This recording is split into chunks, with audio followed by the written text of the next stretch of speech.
Welcome, everyone, to the session on Karpenter. My name is Roland Barcia, work for AWS. I'm the director for our specialist solution architects, and I run our tech team, so really excited to be here. Before that, I ran our serverless and containers solution architect team. For that, I spent 20 years at IBM working on a bunch of different things. So really excited to be joined by Raj. He's the real superstar. I'm just here to make him look good. And so really excited to be here with Raj. You want to introduce yourself? Sure. Hey, folks. My name is Raj. I'm a principal specialist SA working at AWS. Been at AWS for a little over 6 years. Love to talk about Kubernetes as well as serverless and all the stuff about Karpenter. I'm going to let Roland get started. I'm going to come back. I'll kick it off. And I got to make sure I give him enough time to jump and dance. The clicker's not working. I like to walk around. So when I'm stationary, I actually jiggle more, so bear with me. So Karpenter is one of my favorite Kubernetes projects out there. If you look at Kubernetes, over 10 years old now, early days, a lot of the applications were cloud-native applications, web applications, microservices, and cluster autoscaler was kind of the way to go. And you really got into diverse workloads, but it was mostly microservices, transactions, and over time, we get more and more types of workloads, right? So asynchronous workloads, streaming, data processing, batch, with kind of AI and LLMs, you start getting into needing much more dynamic schedulers, right?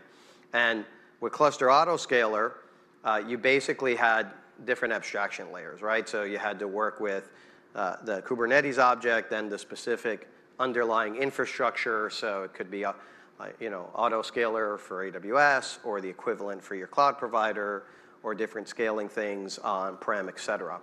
And it would go, but really one of the things as our customers started using a lot more of EKS and Kubernetes, we started getting a lot more different requirements, and we started getting different customer requests around things like cost and optimization. And we really wanted to get to the point is how can we get the container in a pod to launch as quickly as possible and get it scheduled based on very dynamic requirements.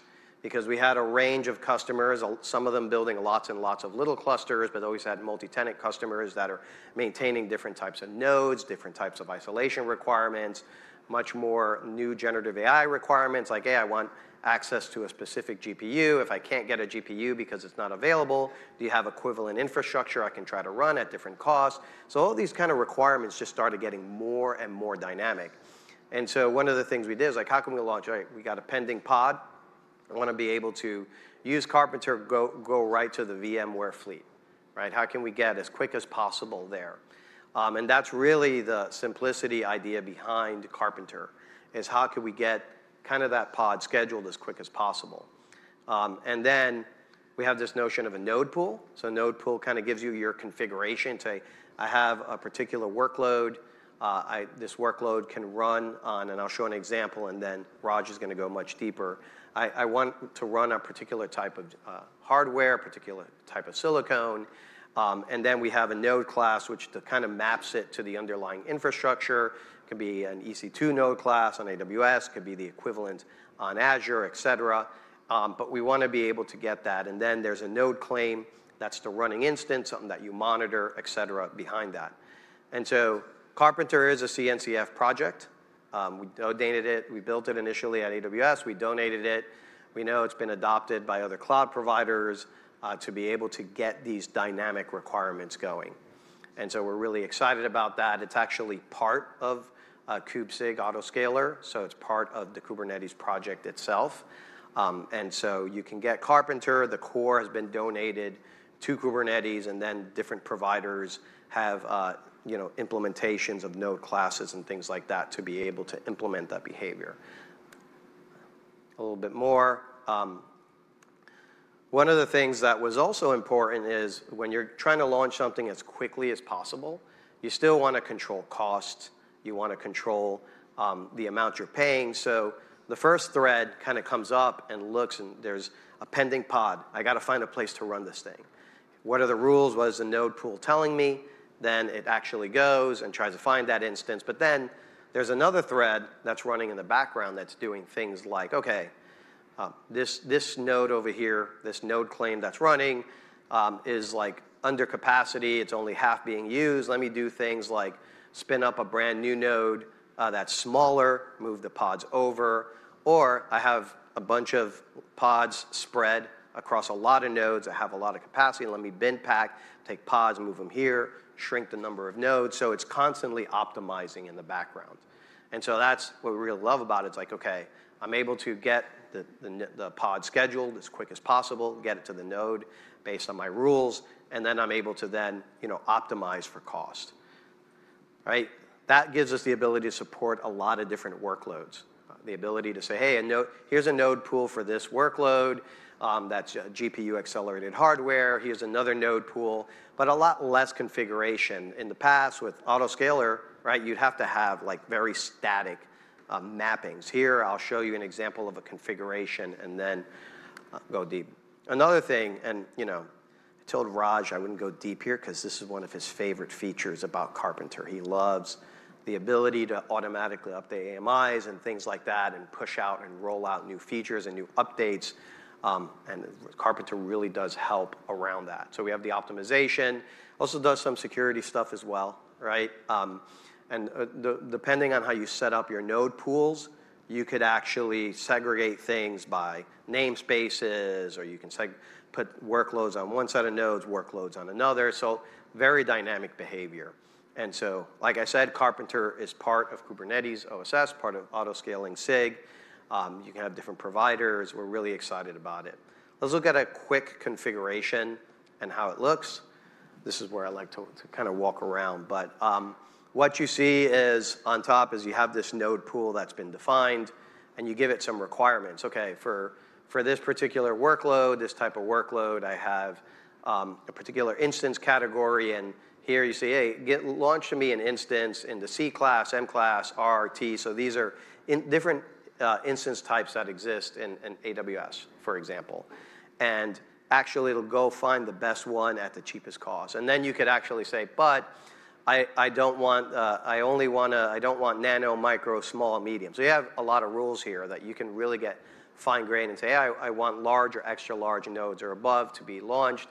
And I want a particular type of hypervisor, in this case Nitro, which is a class of particular instances and hardware that we have. And then you can have topology-aware hints and things like that. So, hey, I want it to launch in particular regions, as well as architecture. This workload supports multi-arc build, so it does both ARM and AMD-based type of applications. So you can say prefer ARM first. If you can't find something that's ARM-based, run on AMD, or you can do vice versa. You can set certain amounts of limits. You could also put GPU here. You can put like one GPU, control costs. And so this is really exciting. Just gives you a hint and a flavor of how dynamic we can get. I'm going to invite Raj up, who's going to go even deeper, and then I'll come back to close. All right. Yeah. Thank you, Roland. And one thing to note is all this is optional. If you are thinking, oh my God, this is a lot of YAML fields, you can skip everything, and Karpenter will automatically pick the cheapest setting for you and run your workload. All right, so that is good. But when you run the real-world production workloads, you also need to work with Kubernetes scheduling constraints. So one thing about Karpenter is you can use all your existing scheduling constraints, such as node selector, node affinity, TENS tolerations, and topology spread. So this part is important. So let's see this with an example. Let's say on the left, we have the node pool, and here you are defining annotation, labels, and TENS. And on the right, you have a sample deployment file, which is saying this deployment should be deployed in a node which has the label team:team A, right? So when this pod, let's say you run kubectl apply -f and the YAML file on the right, that pod will go pending. And then scheduler will say, OK, I don't have any EC2s to schedule this pod. Karpenter will come up and say, aha, you want a node with the label team:team A. So that will spin up the EC2, and then the scheduler will schedule the node. So as you could see, using this annotation, labels, and taints, you can use different node pools or same node pool for different teams. In addition, Karpenter also adds well-known labels to all the nodes. You don't have to put them in the node pool. It automatically does it. For example, availability zone, instance type, operating system, etc. So Roland touched this on a little bit, that you can prioritize different instance types. So this is a cool feature. This is called weighted node pools. So you can have multiple node pools with overlapping scheduling criteria. Karpenter always prioritizes the higher weight node pool first. So in this case, as you could see, the top node pool has the weight of 60. So anytime a pod goes pending, that node pool will be considered first. How long will it be considered? Till it reaches the limits. Either all the combined vCPU of the instances reaches thousands or the memory. And then once that node pool is exhausted, it will come to the next node pool. Okay, so this one is pretty popular with our customers. This is what Roland was talking about, automatic cost optimization. We all want our Kubernetes cluster to look like amazing, everything is bin packed. But in reality, that really does not happen, right? So over time, your cluster ends up looking like this. 4 worker nodes. The first one, really bin packed. Last 3, not so much. Karpenter, in the node pool, you can put consolidation policy when empty or underutilized. And Karpenter, every 10 seconds, it runs this analysis. And then it will bin pack all the pods from the underutilized nodes, and it will terminate those 2 nodes. This is great, but this could also result in high churn, right? Every 10 seconds, your pod can move around. This gentleman knows this because he told us that. We took that consideration, and we improved that in our version 1 of Karpenter. In version 1, you can add this field called consolidate after 1 hour. So even if this is not ideal state, but you know your workload the best, maybe in 10 minutes, you have more pods coming. So with this setting, Karpenter will wait for 1 hour after the last pod is added or removed to consolidate. So even after 1 hour, if it stays like this, then it will consolidate. Another cool thing Karpenter does is, which cluster autoscaler cannot do, so let's say the second and third node is M5.extra large. In this case, even if it bin packs the pod from the third node to the second, there is still 50% underutilization. In this case, Karpenter will terminate the 2 M5.extra large and then create a M5 large and bin pack the pods. You can control this behavior. This is also introduced in version 1. We call this control disruption budget. You could control what times Karpenter can disrupt your nodes. So let's see. I know this is a lot going on, so let's unpack here. So on the top, it says budgets, nodes 0. And then there is a schedule, duration 8 hours. That means 0 nodes could be disrupted for 8 hours starting from 9 o'clock UTC. Even if the nodes are underutilized or they deviate from the configuration, as in drifted. 100% of the nodes could be disrupted if they are fully empty. So what we are saying is, hey, during the business hours, do not disrupt the nodes which has any of my workload pods running. And then on the bottom one, it says 10% of the nodes can be disrupted at a time. And all this works cumulatively. What does that mean? During business hours, no nodes could be disrupted if there are some workload pods running. 100% of the nodes, if they're empty, could be disrupted. And on the weekends, even if the worker nodes have some pods running, they can be disrupted, but 10% at a time. And this is just a sample, so you could see how powerful this is for you to define how you can control the disruption behavior. A lot of you told us that for some behavioral like expiry, if you have a PDB set with replica set 1, it blocks the drift. So we took that into consideration as well, and we introduced a new field called termination grace period. What that does is, it will wait for the expire after 14 days. Even at that point, if you have PDB with one set, it will overwrite it, and it will forcefully expire the nodes. So the maximum node life cycle can be calculated as expire after plus termination grace period. So I know this is a 25-minute talk, and that's a lot of information. So I'm just touching on the main features that our customers tell us. Feel free to come back to us with questions and whatnot. OK, so this is my favorite feature. So I know Roland really likes the cost optimization part, selecting GPU. But look, I work with platform engineers day in, day out.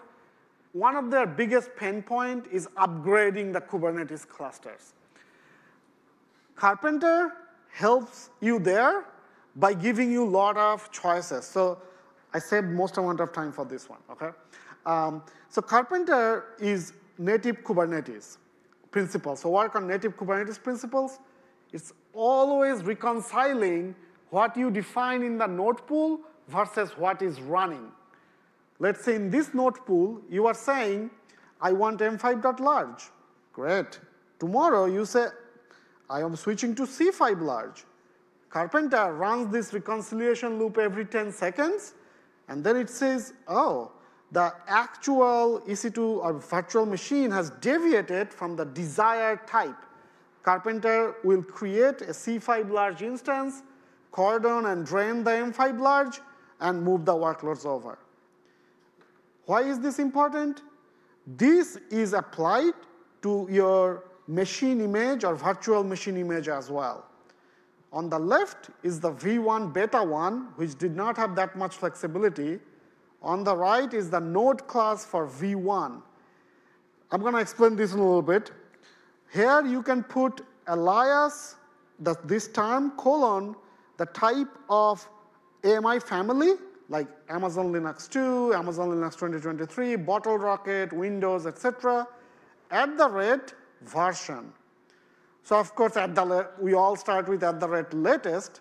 So in this case, if you have @latest, Karpenter will automatically select the latest AMI for your Kubernetes version. So let's dive deep a little bit here. So this is what you are running. And then Amazon EKS optimized Linux AMI is used for version 1.30. AWS always publishes the recommended AMI for each version in Systems Manager, and Karpenter selects that AMI automatically. All right, so this is the beginning case. What if AWS releases new AMI for the same EKS version? We do that every 3-4 weeks. This is one of my favorite features. Karpenter automatically selects that, OK, it can see, oh, you released a new AMI. Karpenter monitors the parameter store, grabs the new AMI, and upgrades your worker nodes automatically, and it does it in a rolling deployment fashion. So basically, it creates the new virtual machine, cordons and drains the existing nodes, and then moves those pods over. OK, what if you go and upgrade the Kubernetes control plane? Same behavior. As soon as the control plane is upgraded, Karpenter sees, oh, there is a newer AMI available or different AMI for this Kubernetes version. It will go grab it, upgrade the worker nodes. One thing customers say is, this is great, but I don't want the nodes to be upgraded automatically. This is like too scary, right? And I worked in all Fortune 50 companies. No Fortune 50 companies wants to upgrade automatically. So for that reason, we introduced the version. So now you can pin your worker nodes to a specific AMI. So instead of using @latest, you can give a specific version number, and then your worker nodes will be pinned to that. Even if a new version is released, you test it out. Once you are good, then you come and change the version number here, and then only worker nodes will be upgraded.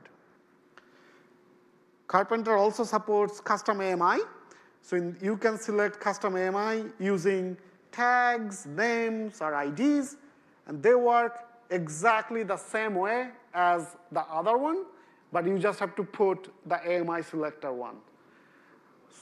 So in this case, you can select AMI using AMI selector field. If multiple AMIs are found, Karpenter will always use the latest one.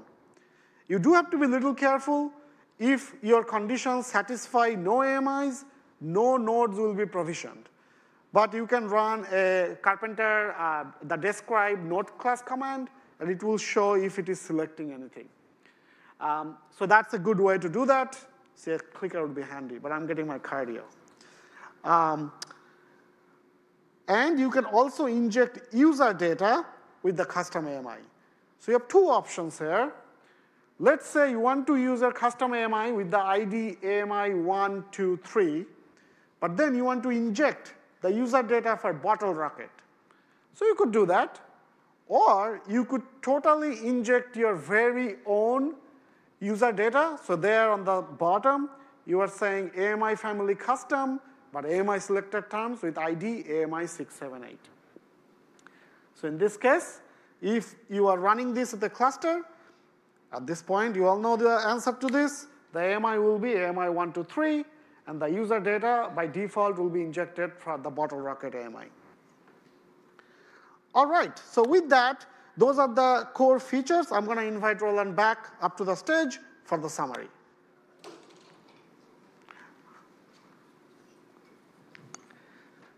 All right, so we're running out of time here. So like I said, Karpenter is fully open source, part of Kubernetes. We have providers for different clouds and infrastructure. We're really excited about Karpenter. I think we're at a day and age where the cloud native stack is being redefined, right? Like microservices are now agents, APIs now exposed through MCP, so you can participate in agentic behavior. We need to be able to have our clusters keep up and our platform engineering teams keep up with this. And one way to do that is to have a really dynamic node scheduler, which I think Karpenter is like coming in really into its own in this age. And so we're really excited. Please feel free to provide feedback in our GitHub repos. We have some free enablement and education that you can go and figure out a migrations guideline. So if you're coming from a cluster autoscaler to Karpenter, you can do that. And if you want to run a hands-on Karpenter workshop, you can go ahead and do that inside our workshop studio, which is another team I run. And here's some ways you can contact us on LinkedIn. Raj has a big social media presence and a really cool YouTube channel. You should check it out, helping professionals get up to speed with cloud and land jobs very successfully. So really excited that Raj allowed me to stand next to him in this presentation. And thank you. He's too kind. We have 2 minutes for questions. Yes. Judd. Hey. Sorry. Just a little nit. I didn't see integration with the existing scheduler features, looking at requests and limits, and intelligently creating nodes and removing nodes based on the limits of Yeah, so it looks at the requests only, not the limits yet, because the way Kubernetes works as well. You can tinker some stuff, like you can tinker the scheduler to consider some of it, but that's like, then you have to go change the control plane logic, basically. But yeah, it looks at the requested memory and the CPU, and that's what it based the new nodes on. Yeah, yeah, yeah.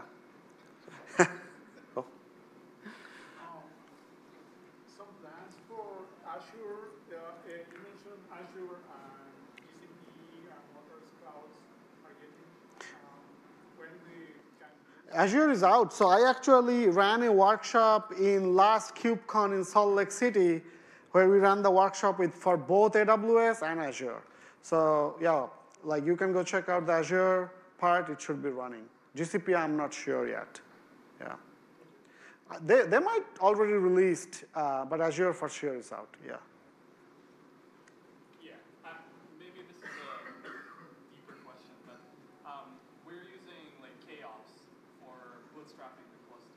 how does Karpenter play into this? Like, is it also used for bootstrapping the cluster, or is it just for the scaling? It's just for scaling. Yeah, so Karpenter only comes into play when your pod goes pending.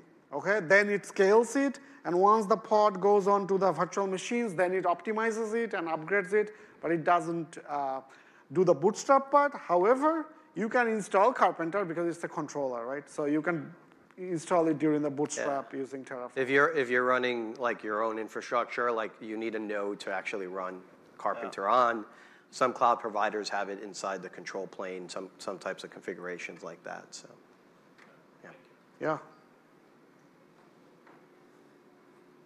So this side is very isolated. Our laptop is here. Yeah. Clicker. Yeah. Any more Okay, questions? great. Thank you. Going once, twice, gone. Thank you very much, everyone. Thank you. Thank you.